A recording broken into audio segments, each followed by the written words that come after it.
Quer aprender sobre licantropia? Ou quer ter acesso a pesquisas sobre lobisomens reais? Eu tenho o e-book perfeito para você. Ele aborda lendas, casos verídicos, como se transformar em um lobisomem e licantropia ocultista. Link na descrição.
A seguinte história aconteceu em uma estrada aqui de São Paulo e é verdadeira. Acontece que quando eu tinha uns 8 anos, naquela época, a minha mãe frequentava um terreiro de Umbanda na antiga cidade em que morávamos. E como nos mudamos de lá, sempre tínhamos que fazer uma pequena viagem de 1 hora até o nosso destino. E sempre viajávamos à noite, porque era mais tranquilo. Pelo menos era o que ela dizia pra mim. E como nós não tinha carro, a minha mãe sempre pedia que alguém nos levasse. Sim, nós, pois ela nunca gostou de me deixar sozinha, mesmo que fosse com os meus avós.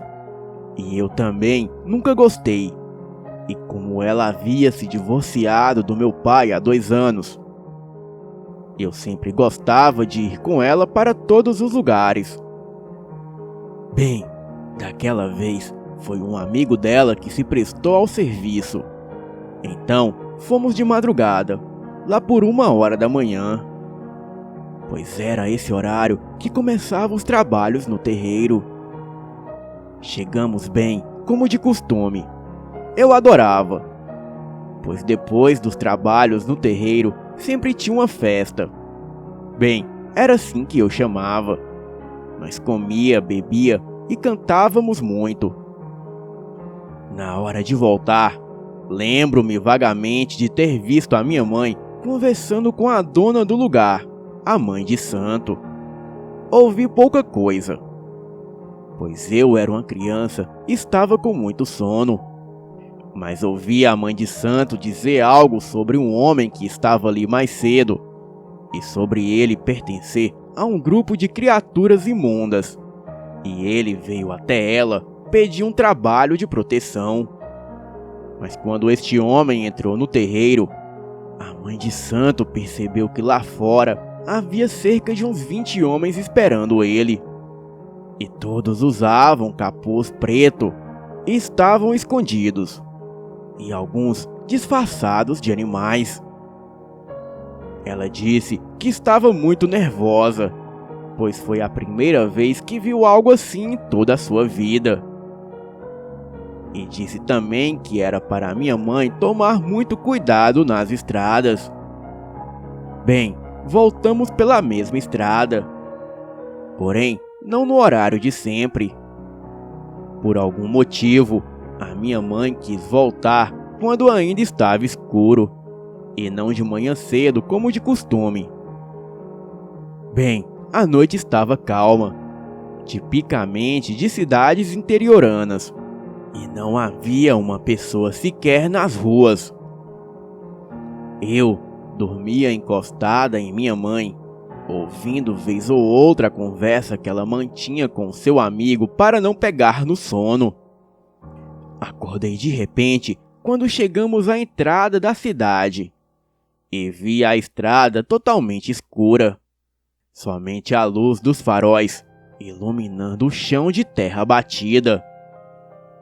Então, falei algo com a minha mãe, que não me lembro agora. E em seguida, voltei a olhar para a estrada. E como que por encanto, ela e o amigo dela e eu vimos dezenas de cães negros. Dezenas mesmo, que apareceram do nada e cobriram toda a pista. E eles estavam a poucos metros de nós. Porém, não eram cães normais. Eles eram enormes, quase do tamanho de um boi. Eram de pelagem negra e olhares assustadores. Não deu para reparar direito nas feições daquelas coisas, pois não deu nem tempo de frear a enorme picape em que estávamos. Então, o tio Zé jogou o carro que quase capotou para o meio do mato e batemos em uma árvore. Por bem, não nos ferimos, mas quando olhamos de volta na estrada, não havia mais nada lá, nenhum cão, nada mesmo. E quando saímos do carro, percebemos um forte cheiro de carne podre. E me lembro da minha mãe comentando que havia também um cheiro de enxofre. Bem, eu era criança e nunca vi enxofre na vida. Uma coisa todos nós tínhamos certeza é que aquilo não era nada de bom. Parecia que foi uma ilusão. Porém, todos nós tínhamos visto aqueles animais na pista, todos com pelagem negra, olhos vermelhos e assustadores. Bem, e como puderam sumir tão rápido? A única coisa que sei é que quando a minha mãe retornou no terreiro e conversou com a mãe de santo, ela disse o seguinte: "Pode ficar tranquila, que o que você viu não vai mais te incomodar. Eles pegaram o que queria e agora foram embora para sempre. Boa noite."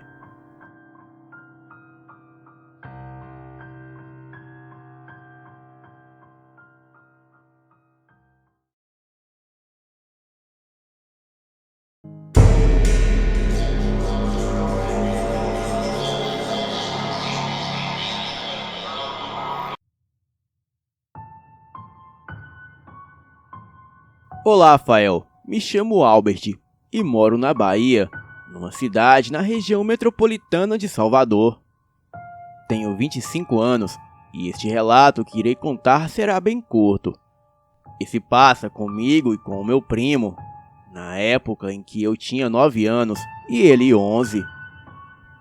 Certo dia, estava eu na casa da minha madrinha, num bairro pequeno de uma outra cidade. Bem, eu havia cochilado no sofá e quando acordei já era meia-noite em ponto.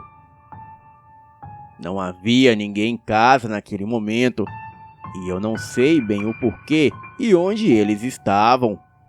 E foi quando que eu saí na rua para procurar minha mãe. Fui na casa da vizinha, que também é minha tia. O meu primo atendeu o portão e disse que ela não estava lá. E então, ele disse que iria procurar comigo. Saímos para procurar ela e fomos até uma esquina. E àquela hora não tinha absolutamente ninguém na rua. Somente nós dois. A esquina fica cerca de 40 metros de onde o meu primo mora. E aquela esquina dava de cara para 2 ruas. E uma delas é sem saída. E no final da rua tem um terreno que dava para um terreiro. O lugar só tinha mato e estava bem alto. Fomos até a casa do lado deste terreno e perguntamos ao vizinho se ela estava lá. Bem, até hoje nos perguntamos o que fomos fazer lá naquela hora da noite. Até porque a minha mãe não costumava ir para aquela rua. Ou seja, nós tínhamos quase certeza que ela não estava lá. Mas mesmo assim, fomos só para ter certeza. O vizinho nos respondeu dizendo que ela não estava lá. E depois adentrou a sua casa. Novamente nós agradecemos e nos viramos para voltar para casa. E foi quando ouvimos um assobio intenso e contínuo. O assobio não pausava e nunca tínhamos ouvido um assobio tão estranho como aquele. Foi então que eu perguntei ao meu primo se ele também estava ouvindo, e ele disse que sim.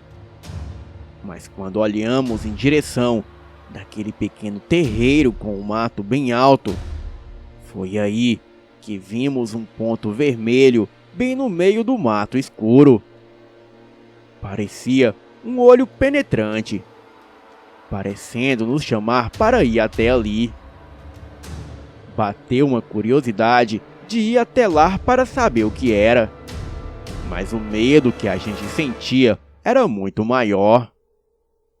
E também não havia ninguém naquela rua. E por isso o medo aumentou bastante. O meu primo logo começou a correr. Então eu acompanhei ele e nunca corri tanto na minha vida. Até hoje eu me intrigo com este ocorrido, pois parece que nós fomos atraídos por aquela coisa.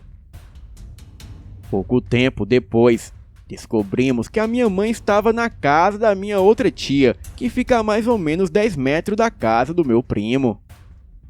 Soubemos um tempo depois que os donos daquele terreiro eram adeptos da religião Quimbanda e costumavam praticar os seus rituais ali.